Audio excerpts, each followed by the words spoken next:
Hello everyone. We will be doing our philosophy presentation on Socrates. It will include myself, Mustafa, and Shakira. We will answer the following questions in our presentation and handout so you can get a better idea of who Socrates was, his philosophy on ethics and morals, the strengths and weaknesses of his philosophy in our point of view. We'll justify the philosopher's position on a contemporary controversial issue, and we will also indicate whether or not the philosopher would have supported the ideal of civil obedience and why. Socrates was known as a classical Greek philosopher. He was born in Demi-Alopes, Athens, around 470 BC. He died approximately 399 BC at the age of 71. Socrates is credited as one of the founders of Western philosophy and is also sometimes referred to as the father of ethical philosophy. He has influenced in philosophy for over 2,000 years. Socrates grew up as the son of a sculptor and son of a midwife. He was well educated in music, language studies, and gymnastics, and eventually became a sculptor just like his father. He also married and had 3 children. Socrates served in the army during his young adulthood and later as a city councillor. After his required service ended, he did not continue in politics and started to venture into philosophy. Socrates was best known for his method of questioning people for their ideas.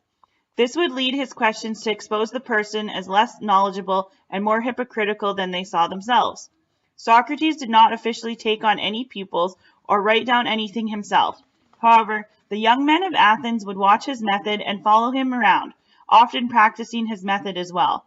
Most of what we know of Socrates is from the writings of one of his followers, Plato. At the age of 71, Socrates was brought before the council and was accused of corrupting the young men of Athens with his ideas and methods. His questioning had embarrassed so many of the most influential men in Athens. Socrates was convicted and sentenced to death by drinking hemlock. So what is the philosophy of Socrates? Well, Socrates was one of the first philosophers to be more interested in examining human nature rather than to determine the nature of the universe. His claim was that ethical behavior could be determined through reason rather than faith.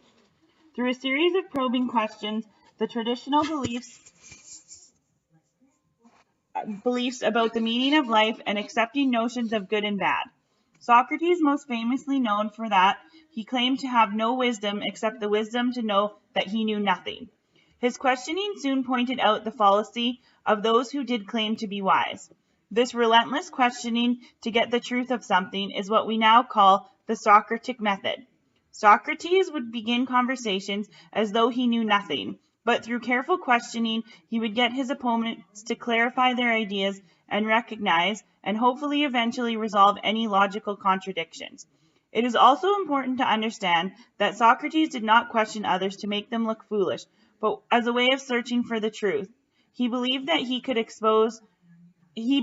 was called to expose human frailties and wrong thinking in order to influence others to live a more virtuous life. According to Socrates, the beginning of wisdom is recognizing our own ignorance. Through this method, Socrates was able to point out the problem with the divine command theory. He believed there were ideal principles of goodness in humans that could perceive dimly, and it could be determined by careful reasoning. He also believed that humans are born with innate reason, and by searching inside ourselves through the examination of our lives, beliefs, and behaviors, we can find the truth. Through looking inward to the human soul, Socrates could define the just and virtuous man. By soul, Socrates was referring to the essence of a person, the core of our personality or character, which defines who we really are. So what did Socrates really mean by the healthy soul? And how did he determine what this was? Well, Socrates identified 3 distinct principles of the soul. The first one he called the rational element. This is the part of a person that reflects or reasons. The second principle was called the irrational appetites. These are our physical impulses, such as hunger, thirst, and sexual desire. The third principle he called the spirited element. These are our feelings or emotions, or what Socrates referred to as our passions. Socrates believed that the virtuous person was one in whom these 3 elements were balanced. Socrates meant that an individual's appetites and emotions should be governed by this reason. A soul that is not in balance is one in which the rational element is not in control. Socrates believed so strongly that vice harms the doer that he sacrificed his own life to avoid the personal harm of acting unethically. We can now look at the pros or strengths of Socrates' philosophy.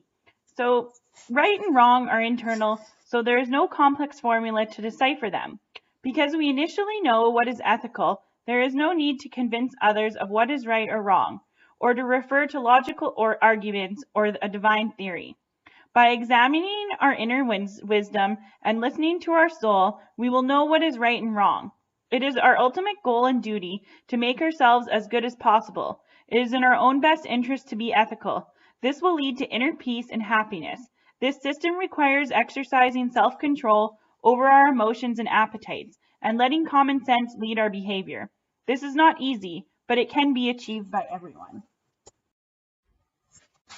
So some weaknesses for this method would take into account the Socratic method does not take different cultures and beliefs into account when claiming the universal principles of good and evil.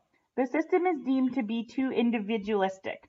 Not everyone knows what is good and bad, and the system leaves it up to the individual to make this decision. It also doesn't give us the opportunity to think if everyone is ethical or unethical. It gives us the idea that everyone is ethical and the decisions that they make are based upon being ethical. However, some people could be making these decisions unethically to make themselves seem like they're the most ethical person. Inner wisdom may not always be able to tell us what is the best action to take when we are faced with conflicting principles. For example, when we have to make a decision for someone else, this shows conflict in our own interests versus someone else's interests.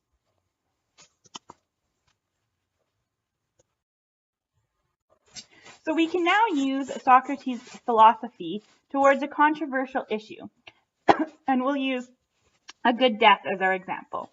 At one point, while Socrates was in jail, his friends were going to help him escape, but he refused to leave him with them. Essentially, he argued that by living in Athens, he had chosen to abide by its rules. And if he had indeed broke them, then he deserved his fate. So one could argue that by not escaping from jail was an act of suicide, making himself a martyr. By choosing to martyr himself, Socrates popularized ethics and logistics. Socrates makes it clear that he prefers to keep to his moral principles and die sooner rather than violate these principles and die somewhat later a good death. Socrates would be pro-suicide. Socrates would view suicide as ethical only if it was based on common sense and not feelings and emotions. He believed that people should meet death with courage and control. If a person has to die, they should have the right to choose a good death, with courage and self-control, oppressing their oppressor and holding firm to their principles. He believes that people should abide by the laws of the land in which they live. However, if the law violates their own principles, their principles have dominance over the laws of the land. You have the right to your life and your death. So lastly, we'll look at Socrates and if he would have supported civil disobedience. So Socrates would not have supported the idea of civil disobedience by a clear decision in his life that he decided to remain in jail and he would not escape.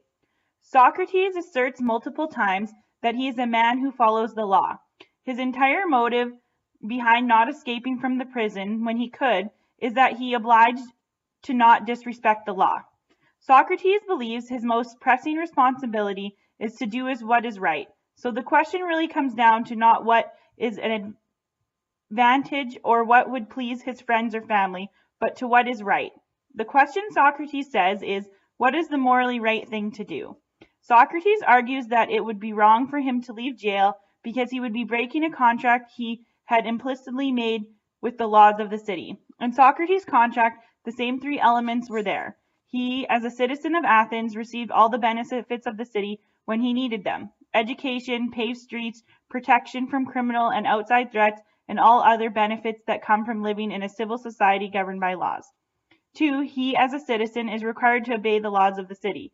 The contract does not require that he obey only the laws that he happens to feel like obeying, but instead requires that he obey all the laws. He has implicitly indicated his acceptance of that contract, not by formally signing anything, but simply by continuing to stay in the city and accept its benefits during all his long life. So this is a very good example of how Socrates would not have supported civil disobedience because he believed that he needed to follow all rules, even if he was falsely accused. At this time, we would like to thank you for watching our presentation, and if you have any questions, please comment.